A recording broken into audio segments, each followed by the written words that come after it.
The word stroke simply means sudden interruption in the flow of blood to the brain.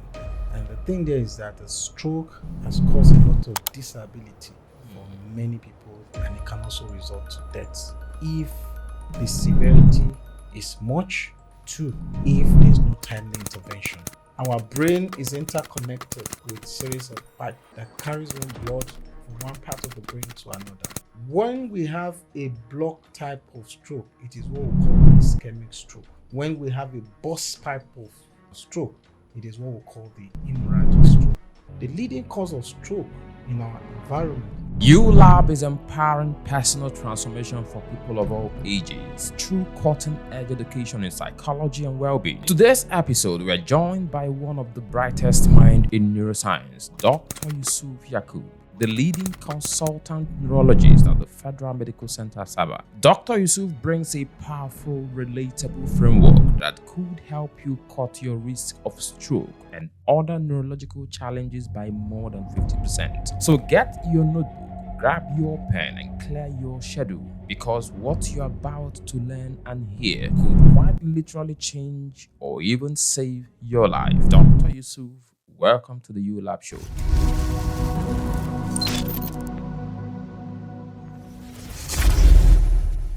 Mr. Maker, It's great to have you. It's great to have Thank you. you very much. Okay. How are you doing? Well, I'm good. Thank you. Good to see you, sir. Wow. Yeah, so let's get started, sir. Okay. So the first thing I'd like to know is for our viewers who are actually watching, I know they have an expectation. They want to go home with something after this show. So for our viewers, what are we expecting from this conversation today? Okay, so this conversation is mainly on stroke. Okay. So at the end of this, I expect the viewer to go home with number one, what is stroke? What are the type of stroke? What are the things that can result in stroke, which we medically call risk factors? Okay. Also, how is it preventable? Okay. And how do you recognize the signs of stroke? So these are the things that I hope that at the end of this conversation, our viewers will have something to go home with.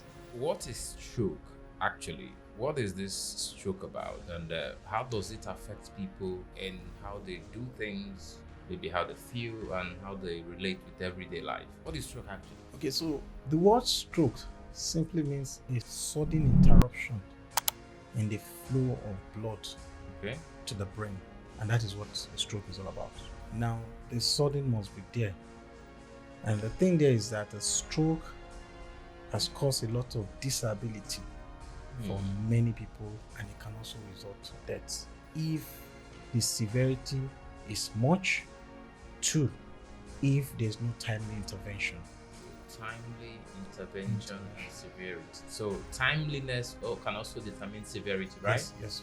Okay, and you also talked about sudden. It means it's something that just happened. But from our own knowledge of the human anatomy and body, I know that something like sudden with the human body. Okay, sudden in its occurrence doesn't mean sudden in the way it build up. So what actually happens within the body that results in sudden disruption of the flow of blood to the brain? What actually happens that gets to that point that it becomes sudden? What's happening? The occurrence itself, the onset is sudden.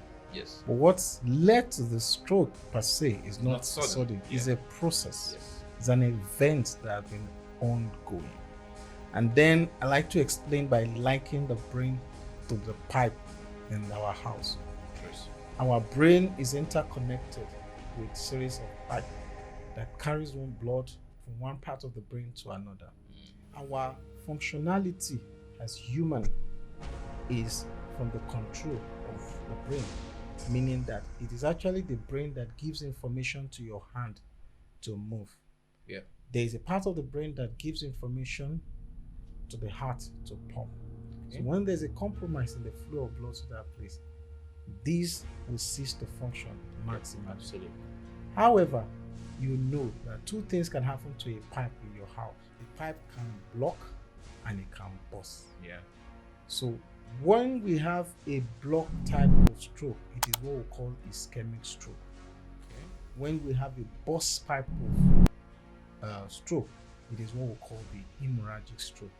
Hemorrhagic. Yes, they have their different management approach, even though what led to them is the same. And that is when we can now talk about risk factor. Risk factor for strokes are now the events that lead to the sudden manifestation that you are seeing and calling a stroke. So hemorrhagic and ischemic. Yeah.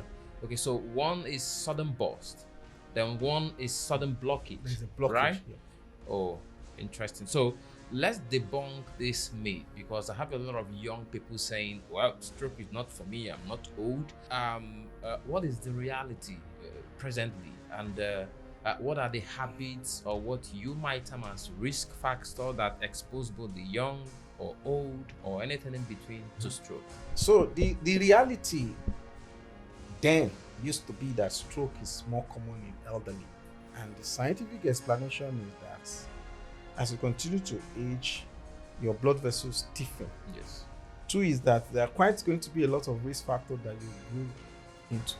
But now, because of the lifestyle modification, westernization of what we are having now, because of also substances that our young people are taking, it has also put the risk of stroke almost at the same par with what we have in the older age group. Therefore, what are now the risk factors for stroke?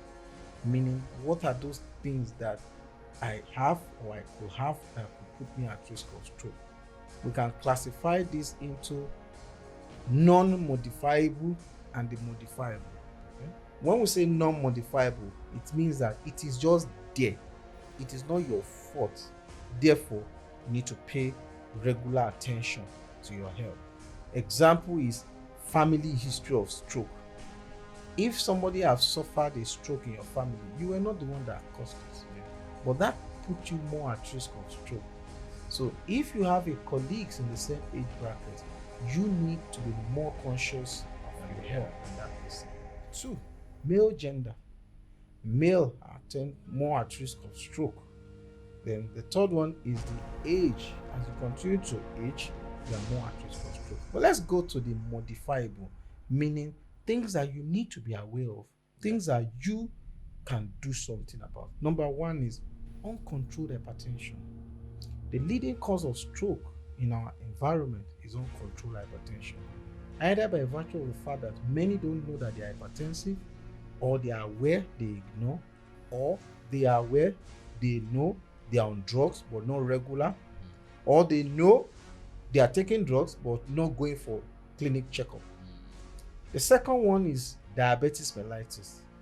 Diabetes mellitus, blood glucose is injurious to our blood vessels, and over time that could affect the integrity of the blood vessels, and that can now make what we call blood clots to rest on the wall and start causing narrowing of this pipe. Over time, it will block. High cholesterol level is also a risk factor. I must say this, that cholesterol level is indirectly proportional to your size. So you could have people who are on the big size, but their cholesterol is normal. While you could have somebody who is slim and they have high cholesterol. And therefore, cholesterol screening is for all of us. Then the fourth one is obesity. People who are on the big side, they are what we call cardiovascular risk.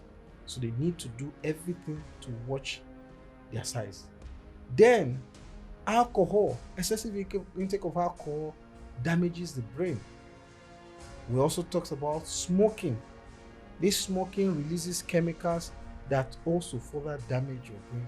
And let's also talk about different substances that our young people abuse. People take cocaine, marijuana, and before you know it, they start having what we call uncontrollable rise in their blood pressure. Boom, it bursts their vessels and they land in the hospital. Many of them might not even survive this, and they will think it's a spiritual attack.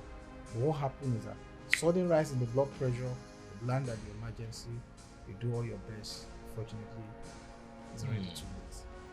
Wow, that's a lot.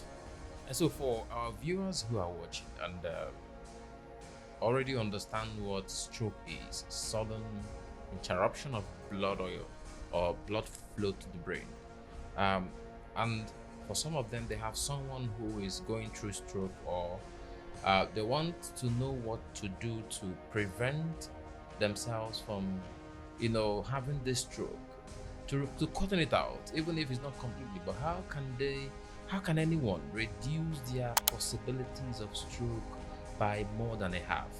Okay, so what we need to do to prevent stroke, because stroke is largely prevented. And for my viewer there, if you have a pyro and paper, get down and pen WASHED. WASHED. When you live by this, you are likely going to put yourself in the safe zone. The W stands for weight reduction, perhaps, or weight control. Do everything to maintain your weight within the stipulated body mass index. The A stands for alcohol reduction. As much as possible, you need to limit alcohol intake, because these can also cause a lot of health related problem for you, which you will not like at the end of everything. S is cigarettes. Avoid smoking at all means. So you need to ensure that you don't smoke. If you smoke, stop immediately. And if you are planning, please don't join that trend. H is health promotion. What are you promoting? Promotion of your regular blood pressure check, promotion of your blood glucose check, promotion of your cholesterol. I used to hear things that, I don't have BP in my family. You don't know. Oh, I'm not stressing myself, I'm not thinking. You need to ensure that you subject yourself for regularly monitoring these factors, such as your blood pressure, blood sugar, and cholesterol.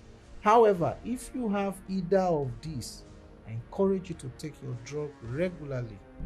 The E stands for exercise. Exercise is very important for our brain health. You need to do at least 30 minutes 5 times in a week. And the D is diet. Your diet play a critical role in your brain health. What you eat today determine what you harvest tomorrow. And I encourage you to eat well so that you will harvest quality health tomorrow. Interesting. What you eat today is directly proportional to what you harvest tomorrow. And the science is clear. Your brain is responsible for a whole lot. It's responsible for raising your arms, responsible for your movement, is responsible for so many functions in the body and what you do. So if you fail to pay attention to your brain, you are failing to pay attention to the most important thing you need in your life. It is simple. It is clear. Monitor your waistline. It is important. Get out of alcohol. You don't need it. Stop smoking. It doesn't benefit you. It doesn't add anything to your life or in your life. Then get your numbers straight. Understand what your numbers are saying. What's your blood pressure or your sugar level? And what are they saying per time? You need to understand them. Then exercise is non-negotiable. And your diet is your fuel. If you do these, your brain will continue to function at its peak, according to Dr. Yusuf.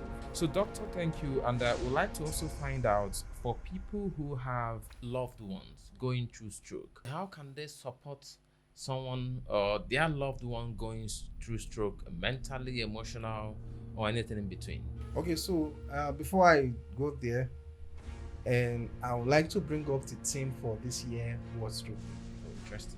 The World Stroke Day is always celebrated every 29th of October. Globally. And this year theme is every minute counts and act fast. Meaning that for every minute that you fail to act, approximately about 2 millions of neurons will die. 2 millions.